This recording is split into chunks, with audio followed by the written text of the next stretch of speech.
안녕하세요. 건강에 관한 이야기 하나하나 풀어보는 정의안의 건강 톡톡 한의사 정의안입니다. 열이 등과 가슴, 목, 얼굴, 머리 끝까지 쫙 올라오는 느낌, 이거 하루에도 막 수십 번씩 느끼는 상열감이라는 증상을 가진 분들 참 많죠. 이 상열감은 일상생활의 질을 크게 떨어뜨리는 아주 대표적인 자율신경 실조증 증상입니다. 흔히들 갱년기 증상이라고 생각하기 쉽지만 의외로 이 갱년기와 상관없이 교감신경과 부교감신경의 균형이 깨져서 생기는 자율신경 실조가 원인인 경우가 많습니다. 그리고 단순히 열이 위로 올라오는 증상 말고도 너무 피로하다든지 막 신경이 너무 과민해져 있다든지 불안하고 우울하고 이런 정신적인 증상도 같이 겸할 수가 있고요.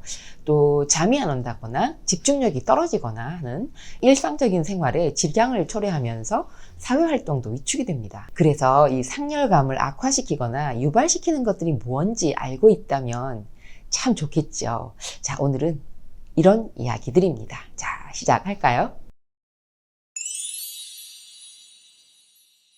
첫 번째, 급격한 온도차입니다. 너무 뜨겁거나 너무 춥거나 하는 이런 환경. 그러니까 사우나, 찜질방, 장시간 목욕한다거나 이런 급격한 온도 변화나 또 냉난방으로 인해서 실내에 급격한 온도차가 있을 때 이 상열감이 심해집니다. 자율신경의 균형이 잘 잡혀 있으면 이런 온도 차이를 교감신경과 부교감신경이 적절하게 잘 조절을 해주지만 교감신경이 쉽게 항진되는 상열 증상이 있는 사람은 이런 급격한 온도 차이를 극복하기가 참 어렵습니다.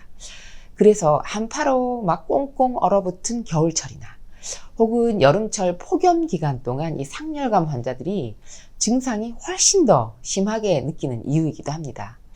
추운 외부에 있다가 더운 실내로 들어섰을 때 막 안면 홍조 생기고 어지럽고 가슴하고 등하고 목으로 막 열이 확 올라오고 머리는 막 쪼이는 느낌 있고 머리 아프고 집중력이 떨어지고 이런 증상으로 막 견디기가 너무 어렵다고 호소하는 이 상열감 환자들은 이런 급격한 온도 차이를 가급적이면 피하는 것이 좋습니다.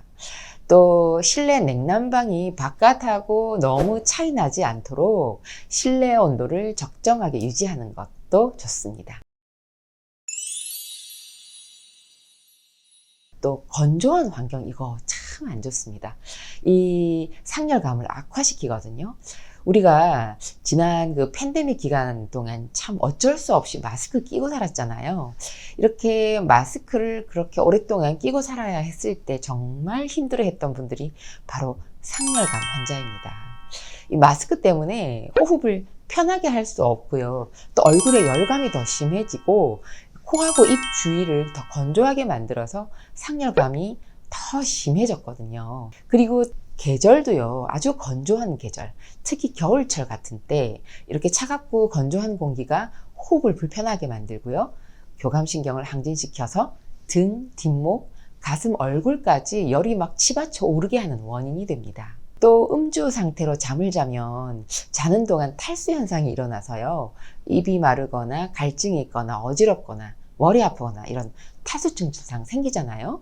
그런데 이럴 때 몸이 막 건조하게 되는 것뿐 아니라 상열감도 훨씬 더 심해지니까 술은 피하는 것이 좋습니다.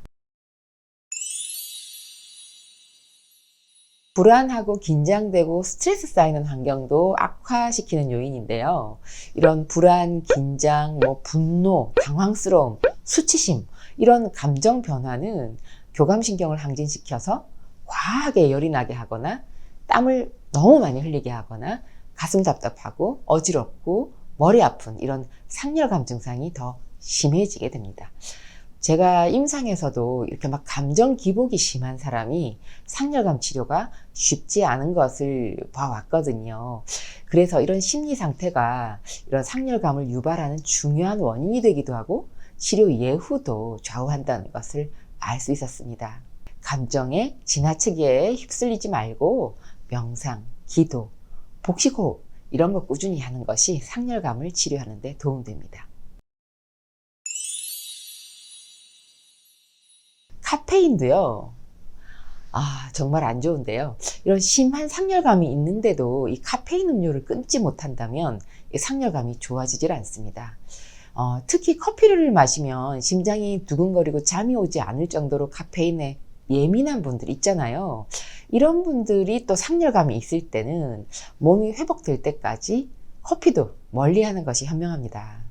또 커피 말고도 각성 효과를 위해서 마시는 에너지 드링크류도 마찬가지로 교감신경을 항진시킬 수 있어서 심장 박동을 빠르게 하기 때문에 가능하면 카페인을 피하는 것이 좋습니다.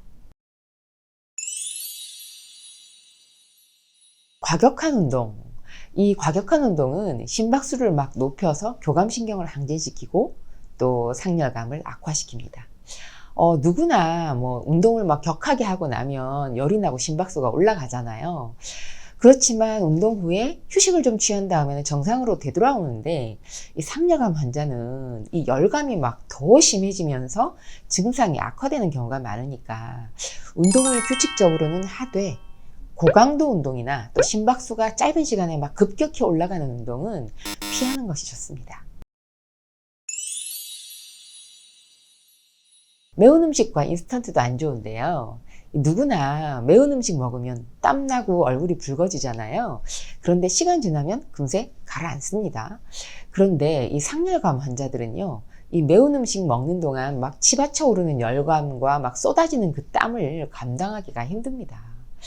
그래서 되도록이면 간이 진하지 않고 균형이 잘 잡힌 담백한 음식을 먹는 것이 좋습니다. 임상에서 만나는 환자들 중에 식생활 습관이 나쁘고 인스턴트 식품 많이 먹는 사람들이 이 상열감 증상을 호소하는 경우가 많았거든요. 자, 그러면 이 상열감 하지 말아야 할 것부터 체크하라는 말씀 제가 드리고 싶어요. 이 상열감은 자율신경계 조화와 심리적인 안정을 통해서 예방하고 또 관리할 수 있는 증상일 수 있습니다. 뭘 해야 할지, 어떤 음식이 좋은지 찾아다니기 전에 어떤 걸 하지 말아야 할지, 또 어떤 걸 먹지 말아야 할지 이런 거 먼저 찾아내서 절제하는 것이 좋습니다.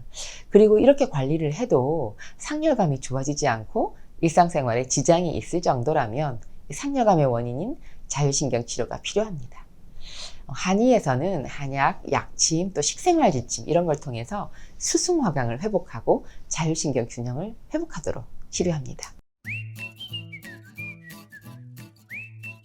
자, 오늘 영상은 상열감 악화시키는 요인에 대해서 알아봤는데요. 첫 번째, 급격한 온도 차이. 두 번째, 건조한 환경. 세 번째, 불안, 긴장, 스트레스. 네 번째, 카페인. 또 다섯 번째, 과격한 운동. 여섯 번째, 매운 음식과 인스턴트 음식입니다. 자, 오늘 영상 보신 분들 그리고 상열감으로 고생이신 우리 환자분들께 오늘 영상 도움 되셨으면 좋겠습니다.